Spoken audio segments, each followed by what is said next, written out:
জনাব তারেক রহমান যে রাজনৈতিক সৌজন্যবোধের জায়গা থেকে জনাব নাহিদ ইসলামের সঙ্গে আজ সাক্ষাৎ এসেছিলেন, এই রাজনৈতিক সৌজন্যতা এবং তার জয়ী হয়ে আসাকে আমরা অভিনন্দন জানাই। বাংলাদেশ জাতীয়তাবাদী দল বিএনপি এবং জাতীয় নাগরিক পার্টি এনসিপির মধ্যকার নির্বাচন পরবর্তী সৌজন্যমূলক সাক্ষাৎ বাংলাদেশের রাজনৈতিক সংস্কৃতিতে একটা পরিবর্তনের আভাস আমাদেরকে দেয়। সম্মানিত সাংবাদিকবৃন্দ এবং প্রিয় দেশবাসী, জাতীয় নাগরিক পার্টি এনসিপির পক্ষ থেকে সালাম গ্রহণ করবেন।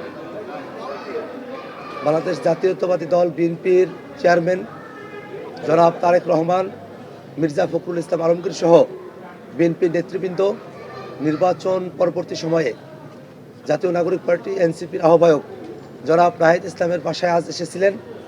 সৌজন্য সাক্ষাতে আজ জনাব তারেক রহমান এবং এনসিপির আহ্বায়ক জনাব নাহিদ ইসলাম তারা একত্রে বসেছেন।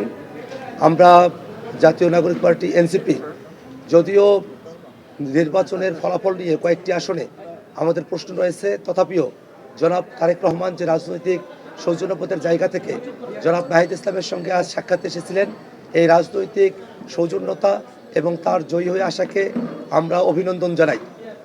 আমরা নিজেদের মধ্যে মতভিন্নতা সত্ত্বেও কিভাবে রাজনৈতিক মতভিন্নতার বাইরে গিয়েও একত্রে দেশের জন্য কাজ করতে পারি সেই বিষয়গুলো নিয়ে আমরা কথা বলেছি। বাংলাদেশের সংস্কারের যে প্রশ্ন, সেই প্রশ্নকে কিভাবে সুরাহা করা যায় এবং বিচারের যে প্রশ্ন, সেই বিষয়গুলো নিয়ে আমরা নিজেদের মধ্যে কথা বলেছি। আজকে জনাব তারেক রহমান এবং জনাব নাহিদ ইসলাম বাংলাদেশ জাতীয়তাবাদী দল বিএনপি এবং জাতীয় নাগরিক পার্টি এনসিপির মধ্যকার আজকের এই নির্বাচন পরবর্তী সৌজন্যমূলক সাক্ষাৎ বাংলাদেশের রাজনৈতিক সংস্কৃতিতে একটা পরিবর্তনের আভাস আমাদেরকে দেয়। আমরা মনে প্রাণে চাই এই বাংলাদেশ রাষ্ট্রে আমাদের রাজনৈতিক মতভিন্নতা থাকবে, রাজনৈতিক কর্মসূচি আলাদা হবে, রাজনৈতিক বক্তব্য আলাদা হবে, কিন্তু দেশের প্রশ্নে বাংলাদেশের সকল রাজনৈতিক দল আমরা একত্রিত থেকে একসাথে আমরা বাংলাদেশের প্রশ্নে আমরা সিদ্ধান্তগুলো গ্রহণ করতে পারবো। সে ধরনের একটা পরিবেশ বাংলাদেশে অটুট থাকবে, সেটাই আমাদের প্রত্যাশার জায়গা। সম্মানিত সাংবাদিক বন্ধুগণ, এই দেশটাকে এগিয়ে নিয়ে যাওয়ার জন্য কৃষিক্ষেত্র, শিক্ষা, শিল্প, বাণিজ্য এবং অন্যান্য যে বিষয়গুলো রয়েছে, সেই বিষয়গুলোতে আমরা কিভাবে পারস্পরিক সম্পর্কের ভিত্তিতে পলিসি ডায়ালগের মধ্য দিয়ে বাংলাদেশ রাষ্ট্রটিকে সামনের দিকে অগ্রসর করতে পারি, সেই বিষয়গুলো নিয়ে আমাদের কথা হয়েছে। এবং নির্বাচন পরবর্তী যে সহিংসতাগুলো বিভিন্ন জায়গায় ঘটছে, সেই বিষয়গুলো নিয়েও আমরা জনাব তারেক রহমানকে জানিয়েছি এবং তাদের দলের তরফ থেকে সেই বিষয়গুলোতে ব্যবস্থা গ্রহণ করা হবে বলে মির্জা ফখরুল ইসলাম সাহেব তিনি আমাদেরকে আশ্বস্ত করেছেন। এছাড়াও 24-এর অভ্যুত্থানের সময়টাতে যারা জীবন দিয়েছেন, যাদের অঙ্গহানি হয়েছে, সেই সব বীর শহীদান এবং সেই সব আমাদের যারা বীর গাজীরা আছেন, তাদের যথোপযুক্ত তাদের পুনর্বাসনের পরিবার এবং তাদের পুনর্বাসনের বিষয় নিয়ে আমরা তাদের সঙ্গে কথা বলেছি।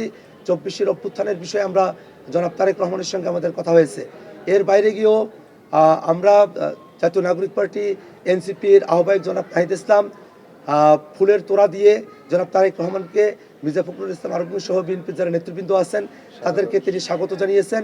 আমাদের যে প্রতীক শাপলা কলি, সেই শাপলা কলি প্রতীকের একটি প্রতিচ্ছবি, একটি কাঠামো তিনি জনাব তারেক রহমানকে উপহার হিসেবে দিয়েছেন এবং 24-এর অভ্যুত্থানের সময়টাতে একজন শহীদের হাতে লেখা চিঠি, সেই চিঠিও তিনি জনাব তারেক রহমানের কাছে উপহার হিসেবে হস্তান্তর করেছেন। সম্মানিত সাংবাদিক বন্ধুগণ, আজকের এই নির্বাচন পরবর্তী সৌজন্য যে সাক্ষাৎ, সেটা বাংলাদেশের রাজনৈতিক কালচারের জন্য একটা গুরুত্বপূর্ণ দিক হিসেবে বিবেচিত হবে, এটাই আমাদের প্রত্যাশা।